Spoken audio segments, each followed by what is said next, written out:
입니다. 우리가 저번 시간에 이슬람에 대해서 잠깐 정리를 간단하게 했었어요. 우리가 이제 전에도 이렇게 이슬람에 대해서 공부한 적이 있어서 그래서 지금 이스라엘과 이란의 전쟁이 이슬람 내부의 문제는 아니지만 어, 언뜻 생각하기에 이슬람이 굉장히 강성한 지역에 강한 지역 안에 이스라엘 하나 조그만 나라 하나가 있는데 왜 이렇게 이슬람 전체가 이렇게 이스라엘 하나에 휘둘리는지, 그러니까 이스라엘 하나를 감당하지 못하고 왜 이렇게 힘들어 하는지 이것을 이해하기 위해서는 어, 이슬람 내부의 문제를 우리가 먼저 알아야 된다고 얘기를 했었어요. 이슬람이 어떻게 시작됐는가? 우리가 전에 이제 한번 공부한 적은 있었는데, 자, 다시 한번 정리를 좀 해보겠습니다. 어쨌든 시아파하고 수니파라고 하는 두 개의 이제 큰 종파가 있는데 이제 이들은 여러 가지가 얽혀 있다고 그랬죠. 단순한 종교적 차이가 아니라 정치적으로, 사회적으로, 문화적으로 또는 종족적으로, 민족적으로 이게 여러 가지가 얽혀 있기 때문에 쉽게 이제 화합이 되지 않을 거고 그동안에도 화합된 적이 없었고 앞으로도 안 될 거라고 생각이 되는 거죠. 이 이슬람은. 그러다 보니까 이제 우리가 성경에서 예언되어 있는 시편 83편의 이야기나 또 공마국 전쟁이나 뭐 에스겔 전쟁 이야기나 그 예언에서 나오는 거기에 이스라엘을 공격하는 여러 민족들이 나오거든요. 근데 그 중에서도 보면 이상하게 이스라엘 바로 옆에 있는 나라들은 이스라엘을 공격한다는 언급이 없어요. 성경에도 보면 가장 가까이 있는 나라들 어떻게 보면 이스라엘과 오랫동안 적대 관계에 있었던 나라들인데 그런 나라들은 오히려 이스라엘을 공격을 안 하고 조금 멀리 떨어져 있는 나라들이 이제 이스라엘을 공격한다는 이야기들이 좀 있거든요. 이제 그 이야기들을 이해를 하려면은 지금 현재 이슬람 내부의 문제를 좀 알아야 될 필요가 있어서요. 처음 이제 이 문제가 시작된 것은 7세기 이슬람이 만들어질 때부터 시작이 된 거야. 그 모하메드의 후계가 누구냐? 이슬람을 창시한 사람이 이제 모하메드라고 알려져 있는데 모하메드 다음 후계가 누구냐를 결정할 때부터 문제가 생긴 거죠. 그래서 이슬람교의 예언자 무함마드가 이슬람교는 610년경에 메카에서 계시를 받으면 시작이 됐는데 632년에 이제 무함마드가 죽게 되면서 이제 후계자를 지정하지 않은 채로 사망을 한 거죠. 무함마드가 이렇게 나 다음은 누구다라고 딱 정해줬으면 좀 덜했을지 모르겠지만은 그런 게 없이 이제 죽다 보니까 무슬림 공동체 안에서 여러 가지 이제 논쟁이 생기게 된 거죠. 그래서 이때 크게 두 가지로 나눠졌어요. 순위라고 하는 순위파는 공동체 합의에 따라서 아부바르크라고 무함마드의 혈통이 아니라 무함마드의 친구였던 사람을 칼리프로 선출을 했어요. 선출했다는 말은 투표를 한 거야, 투표.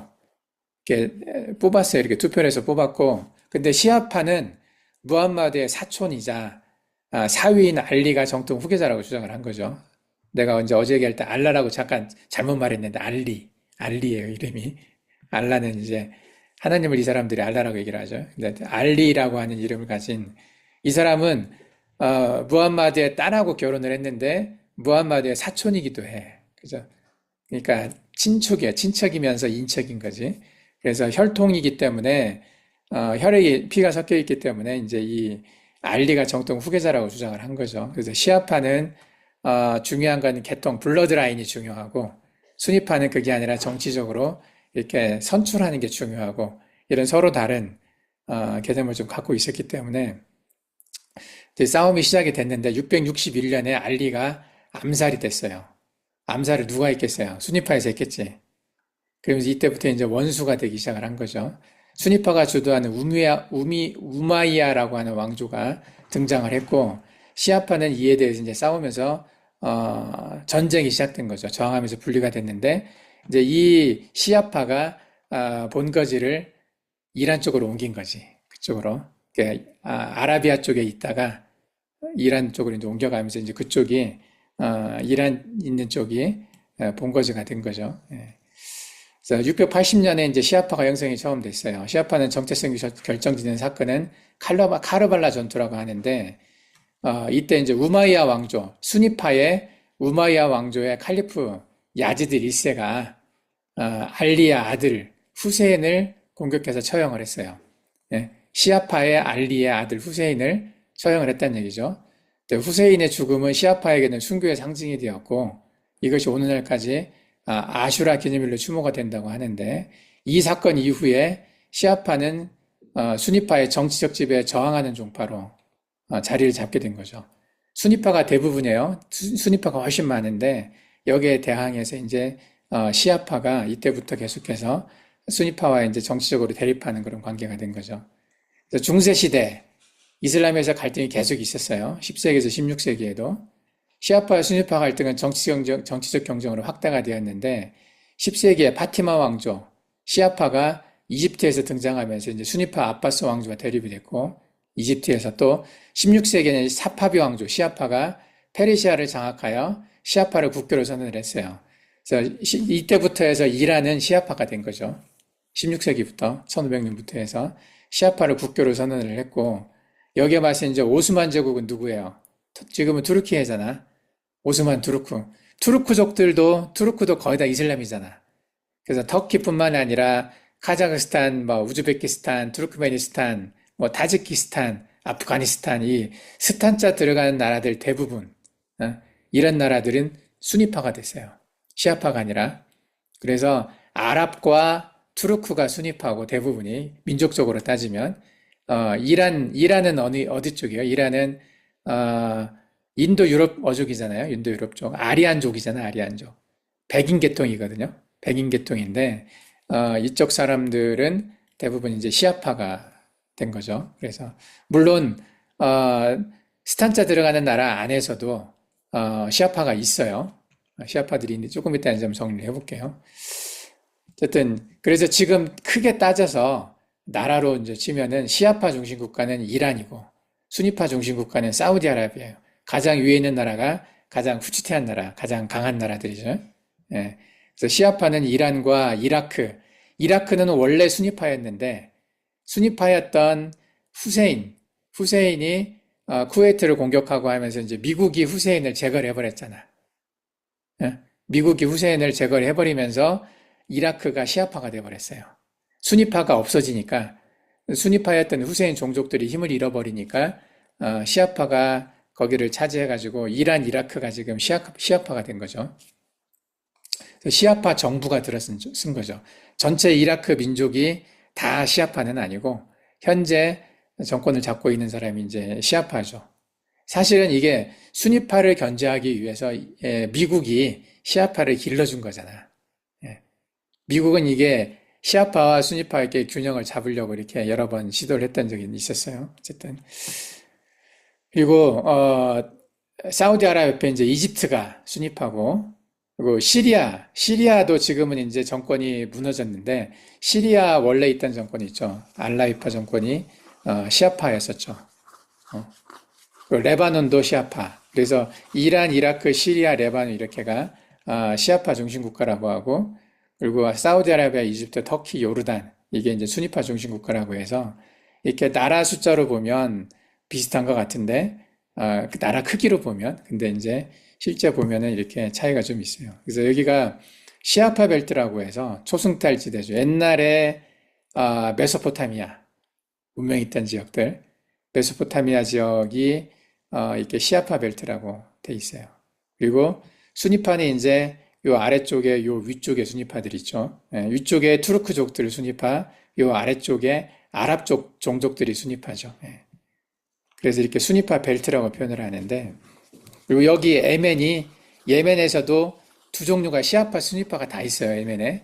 그래서 원래 예멘 정부군은 사우디아라비아가 지원하는 수니파고 예멘의 정부에 반대해서 싸우는 반군이라고 표현을 하죠. 반군은 후티 반군이라고 표현하죠. 이 후티 반군이 이란을 지원을 하는 시아파예요. 요 안에도 둘로 나눠져 있어요. 예멘이. 예멘도 한국처럼 남과 북이 나눠져 있어. 예멘도. 그리고 몽골도 나눠져 있잖아, 지금. 중국하고 내몽골과 외몽골이 나눠져 있는데 좀 다르긴 하지만 어쨌든 그 대표적으로 이 예멘도 나눠져 있는 나라 중에 하나예요. 분단되어 있는 국가라고 이렇게 표현을 하지. 한 나라에서 두 가지가 다 있어요. 그래서 이렇게 돼 있어요. 보면은 그래서 시아파는 이란이 중심이고 전체 무슬림 비율 중에는 이거밖에 안 돼. 10에서 15%밖에 안 돼요. 85%, 90%는 수니파예요, 대부분이. 그래서 여기는 특징이 무함마드 계승자 중 직계 혈통이 아닌 아들도 칼리프로 인정하는 게 수니파죠, 투표로. 근데 시아파는 예언자 무함마드의 외손자 4대 칼리프 알리의 아들, 이들이 그래서 직계 혈통만 칼리프로 인정을 한다는 거죠. 이렇게 정리가 돼 있어요. 그래서 이게 쉽게 통합이 되지는 않을 거라고 생각이 돼요. 예. 그래서 이들끼리 이제 주요 갈등했던 사람들이 있어요. 지금 이란과 사우디의 경쟁은 지금도 계속되고 있는데, 이란은 지금 시아파 세력, 헤즈볼라와 후티 반군들을 지원을 하고, 사우디는 수니파 정부, 이집트와 요르단 등을 지원을 하죠. 그래서 우리가 이제 저번 시간에 잠깐 설명했던 것처럼, 이란하고 지금 이스라엘하고 싸우고 있는데, 사우디아라비아나 요르단이나 이집트는 속으로 좀 좋아한단 말이야. 왜냐하면 꼴보기 싫은 이란. 이란은 오랫동안 전쟁이 적이었잖아요. 이란하고 사우디아라비아는 친한 적이 없었어요. 계속 전쟁했었던 안 좋은 이제 관계였는데 이 이슬람이 생기고 난 뒤로는. 근데 이란이 이스라엘에 의해서 약해지고 있으니까 사우디아라비아나 요르단이나 이집트는 속을 어떻게 하겠어요? 박수 치는 거지. 그죠? 이게 적은 친구거든. 무슨 말인지 알아요? 적은 내 친구가 되는 거죠. 그래서 이스라엘하고 관계가 안 좋지만 원래 그렇게 좋은 건 아니었거든요. 근데 이스라엘이 이란하고 전쟁을 해주니까 마음으로는 이스라엘을 돕는 거죠. 그래서 이스라엘로 미사일 쐈던 몇 개 미사일을 요르단도 요격을 해주고 사우디아라비아도 요격을 해준 거야 이게. 그래서 이 아내가 이제 이렇게 이들이 왜냐하면 계속 오랫동안 경쟁을 해왔기 때문에 그래요.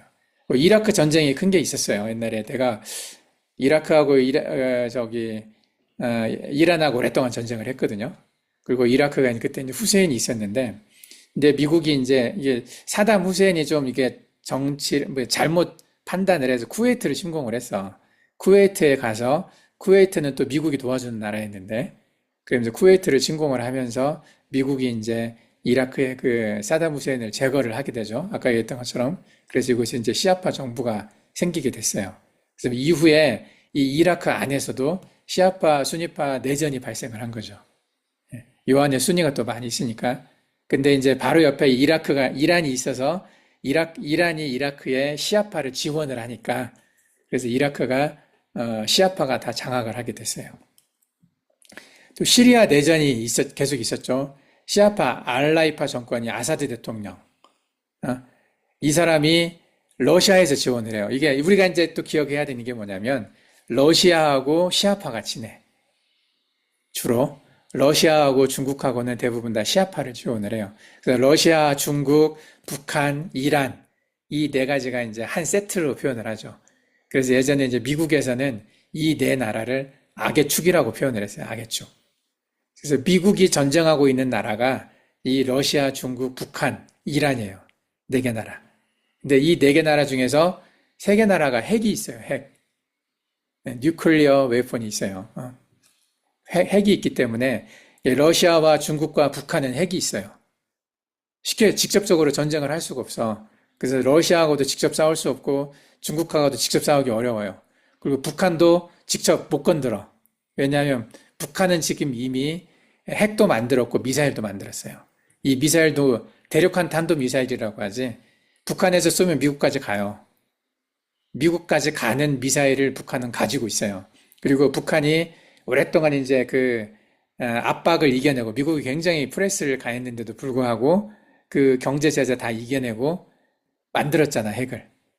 만들 수 있었던 이유 중에 하나가 러시아하고 중국이 가까이 있어서 그게 좀 있어요. 그리고 그 지원을 좀 받았던 거지, 기술적으로나. 그래서 지금 북한은 아마 수십 기, 이게 한 3, 40기 정도의 핵탄두를 탑재할 수 있는 미사일을 갖고 있다라고 이야기를 해요.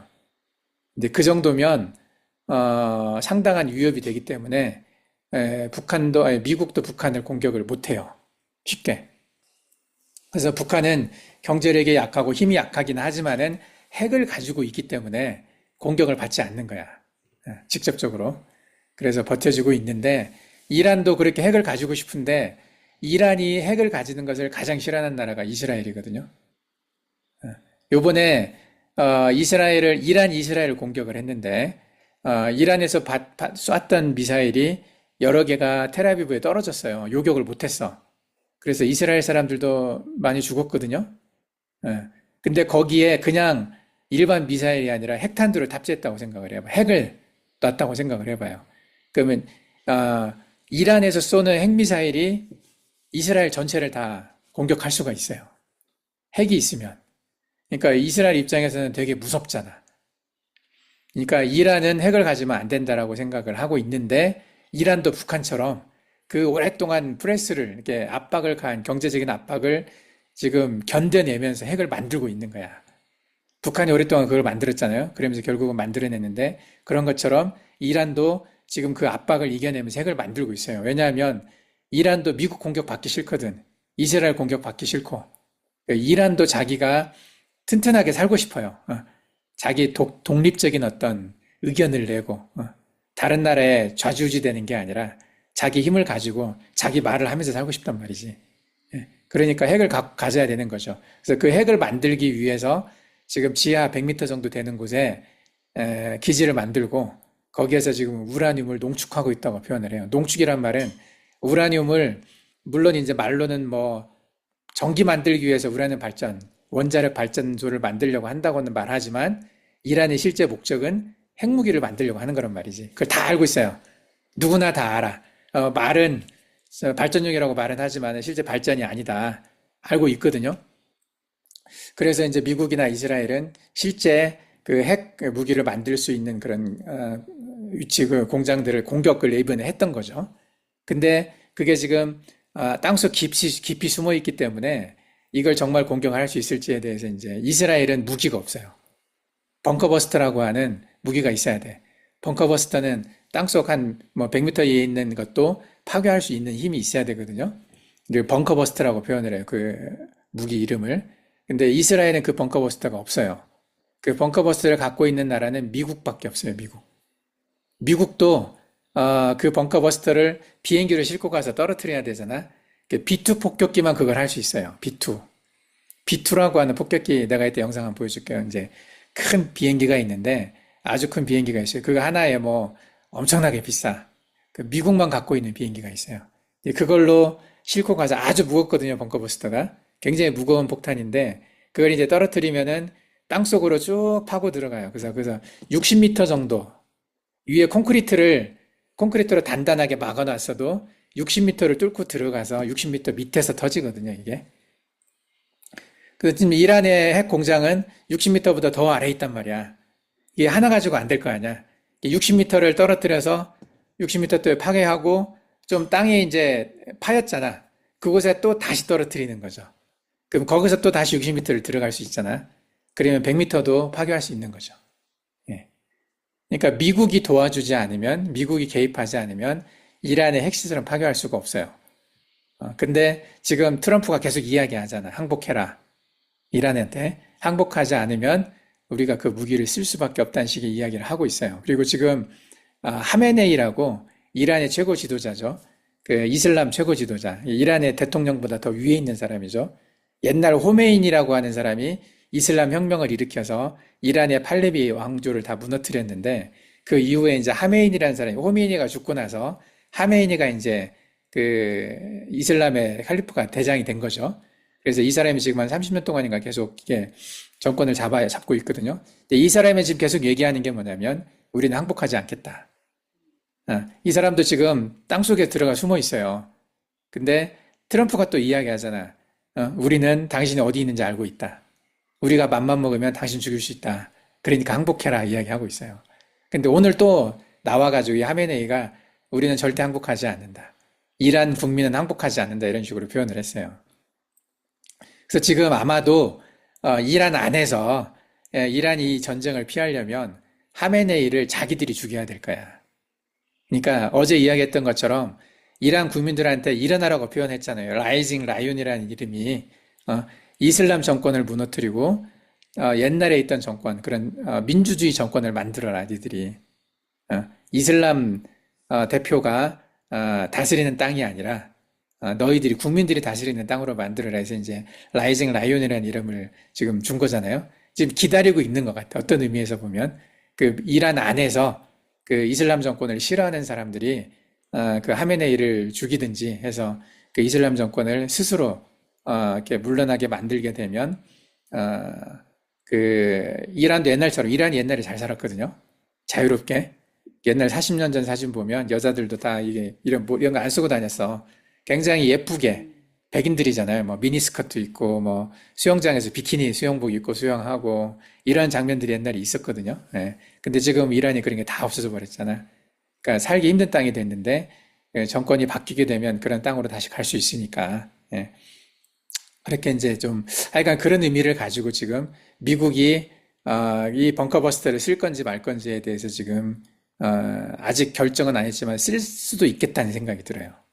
결국에는 그렇게 되면은 이 핵폭탄 핵 기지가 핵을 만들고 있는 기지 우라늄 농축해 있는 기지에서 아마 핵폭발이 일어날 가능성도 있어요. 그렇게 되면 어떻게 돼? 거기가 그렇게 되면 저기 이제 옛날에 그 우크라이나에 또는 저 후쿠시마 이런 데 이제 원자력 발전소가 터져가지고 그 주변 땅에 다 못 쓰게 됐잖아요. 그런 것처럼 아마 핵으로 오염될 가능성이 있어요, 이란도. 그러니까 좀 부담스러운 거죠, 미국도. 그래서 그런 거 쓰기 전에 이란에서 스스로 조절을 하라 했는데 하메네이는 절대 항복을 안 할 거고. 왜냐하면 이란에서는 미국을 사탄으로 보잖아요. 예, 종교적으로 보면. 사탄의 나라로 보기 때문에 굴복하지 않으려고 할 거예요. 어쨌든 이제 이란도 그래서 계속해서 자기 세력을 확장시키려고 했었죠, 그동안. 그래서 시아파의 알라이파 정권들을 아사드 대통령이라고 해서 이 사람을 도왔는데, 근데 이 사람이 최근에 실각을 했어요. 그래서 시아파도 무너졌어. 시리아도 무너진 거야.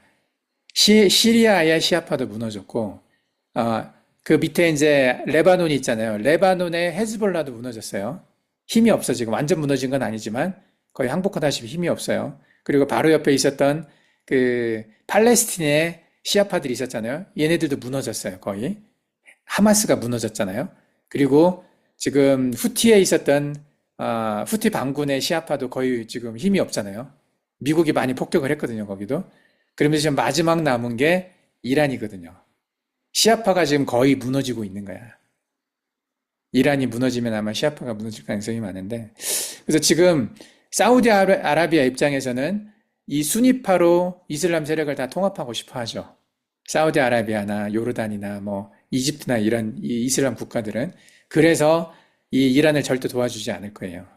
이란이 무너지기를 바라고 이란의 시아파가 무너지기를 바라기 때문에 이 반군들 이 시아파의 알라이파 정권을 무너뜨리다고 그랬잖아요. 저기 시리아에서 이 아사드 대통령을 무너뜨린 사람도 사우디아라비아에서 지원한 수니파들이거든. 그러니까 이게 전쟁이 막 복합적으로 있어요. 그래서 시아파와 수니파의 싸움에 이스라엘과 미국이 들어가 있는 거야, 이게. 거기에 러시아와 중국, 북한 이런 데 들어가 있거든요. 근데 러시아와 중국은 지금 자기 코가 석자야. 자기 코가 석자란 말이 뭐냐면 자기도 지금 힘들어. 이란을 도와줄 상황이 못 된다는 거죠, 지금 상황이. 그래서 지금 이렇게 이슬람 전체 세력의 시아파, 수니파 싸움 안에 서방 세력들이 들어가 있는 거예요, 다른 나라들이. 러시아와 중국과 북한, 그리고 이쪽 G7 국가라고 하는 미국을 중심으로 해서 영국이나 프랑스나 뭐 이런 나라들이 이게 다 같이 지금 개입이 돼 있어요. 이게 하이브리드 전쟁이 지금 있는 거예요. 이게 겉으로 보면 이란과 이스라엘의 싸움인 것 같지만은 이미 이 안에 모든 세상이 다 들어가 있는 거예요. 한국도 들어가 있는 거죠. 이게 어떻게 보면은. 몽골은 들어가 있나? 몽골은 뭐 지금 아직은 이제 몽골 저기 카작 쪽은 무슨 종이 순위파죠 거기도 카작 쪽도 순위파겠죠. 예, 예. 그래서 어쨌든 이렇게 싸우고 있는 거죠. 예. 그래서 이슬람 세계가 통합이 되겠냐? 안 된다고 보는 거죠. 예. 이미 시작부터가 이게 원수로 시작했기 때문에 통합이 되겠어요. 어느 한쪽이 완전히 망하기 전에 통합이 안 되는 거죠. 그래서 이란과 사우디는 계속해서 싸워왔고 종족적인 문제도 있고 해서 결국은 이게 통합이 안 될 거라고 보는 거죠. 이슬람 세계의 완전한 통합은 현실적으로 어렵다. 그리고 시아파, 수니파의 갈등과 경쟁이 계속 지속될 가능성이 높은데 지금 이제 수니파 입장에서는 미국과 이스라엘에 의해서 시아파가 지금 굉장히 약해지고 있으니까 오히려 더 좋아할 거라는 거죠. 보면 이제 희한하게 이제 그림을 한번 표현해 봤어요. 시아파, 시리아에 있는 시아파는 지금 거의 정권을 잃었죠. 그리고 이라크 쪽도 이제 반반이야. 이 순위 반, 시아파 반인데 현재 이라크 대통령은 이라크 정권은 시아파가 잡고 있긴 하지만 요 안에도 이미 순위가 많이 있어요. 그리고 이란은 전체가 이제 시아파죠. 아프가니스탄은 순인데 요 안에 시아파가 있는데 이게 누구야 이게? 아프가니스탄 안에 시아파가 누구예요? 예, 카자르야, 하자르. 예, 몽골족들이에요, 몽골족. 예. 이 아프가니스탄 안에 시아파, 이 몽골족, 하자르족이 왜 시아파가 되는지 난 잘 모르겠는데, 어쨌든 이 시아파가 되면서 지금 아프가니스탄 안에서도 사실은 그 하자르가 핍박을 당하잖아. 그죠? 몽골족들이. 예. 그래서 이렇게 지금 돼 있어요. 예. 분포가. 그래서 지금 이 싸움이 어떻게 보면은 전체로 다 퍼져 있는 거죠. 북부 아프리카, 또 중앙아시아 쪽, 이쪽 중동 쪽 다 지금 연결이 돼 있단 말이죠. 그리고 이제 파키스탄도 이슬람이고, 여기 이제 북쪽에 있는 여기도 이슬람이 많고, 또 방글라데시도 이슬람이고, 인도네시아, 말레이시아도 다 이슬람이란 말이죠. 이쪽도 대부분 이제 수니파들이 많지만은, 어쨌든 이제 이런 많은 나라들, 이슬람이 이제 굉장히 많은데, 어쨌든 이런 나라들이 현재 직간접적으로 다 개입이 돼 있는 거죠. 그래서 돈을 보내든지 무기를 보내든지 거기에 이제 이스라엘과 미국이 직접적으로 개입이 돼 있고 왜냐하면 이스라엘이 요 안에 끼어 있기 때문에 그 이스라엘을 통해서 지금 굉장히 이제 이 모든 나라들을 컨트롤하고 있죠 지금 그 미국도 그래서 굉장히 복잡하게 얽혀져 있어요 여기가. 이제 한번 전체 정리 이제 요약을 한번 해보면은 7세기 처음 시작했을 때부터 이제 무하마드 사후에 후계자 논쟁에서부터 시아파와 수니파가 이제 싸움이 시작이 됐고, 그래서 이때 꼭 이슬람 공동체가 분열이 됐죠. 예. 그리고 뭐 이때 전투에서 카르발라 전투에서 알리의 아들이었던 후세인이 이제 죽고 난 다음부터 이제 더 심하게 된 거죠 이게 시아파와 수니파 대립이 더 심하게 됐고, 그리고 사파비 왕조와 오스만 제국이 수니파였었고 여기도 경쟁이 됐었죠. 그래서 중동 패권이 이제 계속 전쟁이 있었고, 이게 지금 이란과 사우디의 경쟁 구도로 왔죠. 예. 그래서 여기에다가 이제 이스라엘이 들어가고, 이스라엘이 1948년에 만들어지면서, 그래서 이스라엘은 시아파 편도 아니고 수니파 편도 아닌데, 이제 시아파와 수니파의 갈등을 이용해서 이스라엘도 이제 살아남는 거죠. 아마 이슬람 전체가 뭉쳐가지고 이스라엘을 공격하면 이스라엘도 살기가 좀 어려울 텐데, 이런 그 갈등이 있었기 때문에 이스라엘이 지금 생존이 가능했던 거죠, 어떻게 보면. 그래서 이런 상황이에요, 지금. 예. 어떤 상황인지 이해가 되죠, 현재. 그리고 이게 쉽게 끝나는 상황이 아니라는 거예요. 예. 굉장히 오래된 갈등이고 그러기 때문에. 이제 요거 말고 이제 영상을 한번 좀 보여줄게요, 다시.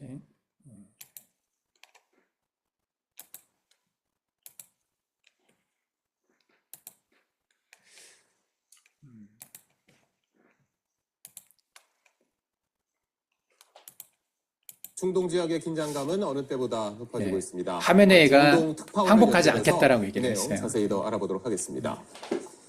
자, 곽상은 특파원, 이란이 갈수록 좀 수세에 몰리는 모양새인데 이란의 최고 지도자는 그래도 끝까지 싸우겠다 이런 뜻을 밝혔네요. 네, 미국과 이스라엘의 칼끝은 지금 30년 넘게 이란을 통치해온 최고 지도자 하메네이를 향해 있습니다. 하메네이는 지난 13일 이스라엘 공습 이후 대중 앞에 모습을 드러내지 않고 있는데 오늘 SNS에 메시지를 내고 이슬람의 신성한 전투가 시작됐다. 이스라엘에 자비는 없다고 못 박았습니다. 이란을 압박해오는 미국과 이스라엘을 향해 최후의 항전을 선언한 셈입니다. 이란군 총사령관도 강도 높은 공격을 예고했는데 들어보시죠. عملیاتی که تاکنون اجرا شده صرفاً هشدار برای بازدارندگی بوده است و عملیات تنبیهی به زودی اجرا خواهد شد. 이란은 이스라엘 텔아비브와 하이파 주민의 대피령을 내리고 미사일 공격을 이어갔습니다. 극초음속 미사일을 발사해 이스라엘의 방공망을 뚫었다고도 강조했습니다. 초반보다 공격 규모가 줄어들었는데 힘을 비축하기 위한 거란 분석도 있습니다. 이에 맞서서 이스라엘은 이미 자신들이 이란의 제공권을 장악했다면서 대규모 공습을 계속 이어가고 있지 않습니까? 이스라엘은 오늘도 이란 수도 테헤란에 대피령을 내리고 공습을 계속했습니다. 50대가 넘는 공군 전투기를 동원해 원심불리기 생산시설과 미사일 생산시설을 집중 타격했습니다. 이란이 보유한 미사일 발사대 중 40%를 파괴했다는 게 이스라엘의 주장입니다. 이란 수도 테헤란에선 시민들이 필사의 탈출을 벌이면서 시내 상점들이 대부분 문을 닫았고 거리도 텅텅 비어 인적을 찾기 어려울 정도입니다. 방금 이야기한 것처럼 이스라엘은 지금 이란의 핵시설을 집중적으로 공략하고 있는데 그러면 그 피해가 실제로 확인된 게 있습니까? 네, 국제원자력기구 IAEA가 이란 나탄즈의 지하 핵시설에서 큰 피해가 발생했다고 공식 확인했습니다. 지하 농축시설이 직접 공격받진 않았지만 전력 공급이 끊겼고 이로 인해 10,000개에 달하는 원심분리기가 크게 손상됐거나 완전히 파괴됐을 가능성이 크다고 밝혔습니다. 포르도와 이스파한 등 다른 핵시설에는 아직 별다른 피해가 없다고 평가했는데 이스라엘군은 1-2주 안에 포르도의 핵 원료 저장소까지 모든 목표물을 제거할 수 있을 거라고 자신했습니다. 지금까지 요르단 암만에서 전해드렸습니다. 자, 이렇게 지금 하메네이는 끝까지 싸우겠다 얘기를 하고 있는데, 근데 지금 이란이 할 수 있는 게 지금 많지는 않아 보여요. 엿새째 보면은. 접어든 가운데 양측이 보유한 미사일 재고량에 관심이 쏠리고 미사일이 얼마나 있는지 모르겠어요. 이란이 갖고 있는 이스라엘까지의 게. 최단 거리가 1,000km에 이르는 데다 사이에 시리아, 이라크 등 다른 나라가 있는 까닭에 이란 입장에선 중장거리 탄도 미사일 외엔 이스라엘을 실질적으로 타격할 수단이 마땅치 않습니다. 이스라엘 역시 이란이 쏘아대는 탄도 미사일을 막아낼 수 있는 요격 미사일의 수는 한정돼 있습니다. 어느 쪽이 먼저 미사일이 고갈되는지가 이번 분쟁의 향방에 영향을 미칠 수 있다는 전망이 나오는 배경입니다. 17일 미국 일간 워싱턴 포스트에 따르면 이스라엘 정보 당국자들은 이란이 보유한 사거리 1,200마일 이상의 미사일이 2,000발 내외일 것으로 추산하고 있습니다. 미국 싱크탱크 민주주의 수호재단의 베흐남 벤 탈레블루 선임연구원도 이란이 보유한 이스라엘을 직접 공격할 수 있는 중거리 탄도 미사일의 수가 1,000발에서 2,000발 수준의 가능성이 크다고 말했다고 CNN 방송은 전했습니다. 이스라엘 군 당국에 따르면 이란은 작년 4월과 10월 두 차례에 걸쳐 이스라엘의 미사일 세례를 퍼부으면서 총 320발의 중거리 탄도미사일을 사용했습니다. 이달 13일 이스라엘과 무력 충돌이 재발한 이후 5일간 쏘아올린 중거리 탄도미사일은 380발 안팎입니다. 불과 1년여 사이 700발의 중거리 탄도미사일을 쓴 것이고 따라서 이란에 남은 재고량은 많게는 1,300발 수준일 수 있다고 탈레블루 선임 연구원은 말했습니다. 이스라엘 싱크탱크 백인 사다트 전략연구센터의 AR 핑코 선임 연구원은 최근 나흘간 400~500발을 쏘았고 이스라엘이 일부 무기고를 파괴한 만큼 현재 진인 700~800발일 것이라고 이보다 다소 낮은 수치를 제시했습니다. 실제 이스라엘군은 이란이 보유한 미사일 발사대의 약 3분의 1을 파괴했고 16일에는 수도 테헤란 일대의 제공권을 확보한 상황이라고 밝혔습니다. 그런 까닭인지 이란이 발사하는 미사일의 수는 급격히 줄어드는 추세입니다. 그러나 이란의 반격 역량이 사라졌다고 속단하기는 이르다는 게 전문가들의 지적입니다. 자, 이란이 갖고 있는 미사일 수가 좀 많이 줄었을 거라고 보는 거죠. 그래서 이란이 이스라엘을 공격할 수 있는 수단이 지금 점점 없어지고 있어서 싸우기가 어려울 거라고 생각이 돼요. 네, 상당히.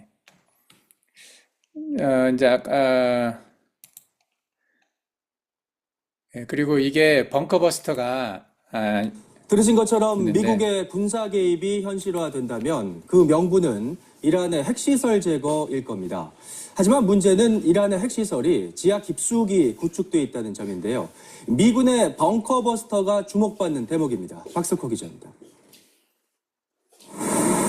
이게 B2 폭격기예요. 스텔스 폭격기가 벙커버스터. 거대한 미사일 2발을 투하합니다. 이 미사일은 지표면에서 터지지 않고 땅을 뚫고 들어가 지하 더 깊은 곳에서 폭발합니다. GBU-57, 이른바 벙커버스터로 불리는 이 미사일은 길이 6.2m, 무게 13.6톤, 탄두 중량만 2.4톤에 이릅니다. GPS 유도 장치로 정밀 타격이 가능하고 특수광 소재로 만들어져 단 한 발로 지하 60m 깊이에 있는 벙커나 핵시설도 파괴할 수 있습니다. 이란의 포르도 핵시설은 산악지대 지하 80m 깊이에 지어져 있는데 미군이 이 벙커버스터를 여러 발 정밀하게 떨어뜨릴 경우 파괴가 가능합니다. It would be multiple strikes kind of barreling down into that target set over time, kind of drilling down towards the target. 미국이 이란에 군사적으로 직접 개입할지 여부를 검토하면서 이 벙커버스터를 활용할 가능성이 주목받고 있습니다. 워낙 무거운 미사일이라 B-2 폭격기로만 운반이 가능한데 미군은 언제든 B-2 폭격기가 출격할 준비가 되어 있습니다. The big B-2 strategic bombers would probably stage out of a small island in the Indian Ocean, Diego Garcia. Those are the ones that carry the big bunker-busting bomb. 미군이 실제로 초강력 벙커버스터를 사용하지 않더라도 이를 거론하는 것만으로도 이란을 강하게 압박하는 효과를 기대할 수 있는 것으로도 분석됩니다. KBS 뉴스 박석훈입니다. 자, 이렇게 지금 상황이 이래요. 그래서 미국이 이 벙커버스터를 쓰게 될 건지, 그러면은 끝까지 가는 것일 수가 있어서, 또 미국이 직접 싸움에 개입을 하는 거잖아. 그러면 이제 러시아나 이런 나라들도 직접 싸움에 개입할 수도 있고, 그래서 이게 좀 쉽지는 않은 결정이긴 하지만, 어쨌든 이 폭탄이, 미국만 가지고 있고, 사실은 한국도 있어요, 이런 게. 한국은 미사일로 쏘는 게 있거든요. 현무5라고 해서. 그래서 중국이 한국 공격 못하는 이유 중에 하나도 이제 쉽지 않은 이유 중에 하나도 그런, 한국은 미사일이 되게 많아요. 현무5라고 하는 이 미사일이 굉장히 무거워서, 어쨌든 이것도 중국까지 다 날아가는 미사일이기 때문에 쉽지는 않은데, 지금 이 미사일 싸움이에요, 전쟁이. 미사일이나 드론 이런 것들이 싸우는 거예요. 그래서 돈으로 하는 거야, 돈이 많아야 이런 것들을 만들어내고 하는 거라서 사람이 하는 게 아니거든요. 그래서 미국이나 이스라엘이 훨씬 유리하죠. 아마 이란이 못 견딜 것 같다는 얘기들을 많이 해요. 그래서 다들. 그래서 이게 세계전적으로 번지지는 않을 것 같고, 어떤 식의 이제 중동 질서가 다시 재편이 될 가능성은 많은데, 그래서 이스라엘은 지금 기회를 안 놓치려고 그래요. 그래서 미국이 이스라엘에게 이란 더 이상 공격하지 말라고 말을 해도 이스라엘은 공격할 가능성이 있다고 얘기를 하더라고요. 이 벙커버스터만 써준다면. 그래서 지금 어떻게 결정이 될지 쉽게 될지, 뭐 휴전이 될지 아니면은 잘 모르겠어요, 지금으로서는. 근데 지금 이런 상황이고, 이게 이제 어떤 식으로 번져갈지 지금 세상이 상당히 좀 어려워지는 것 같아요, 갈수록. 자, 오늘은 여기까지 하고,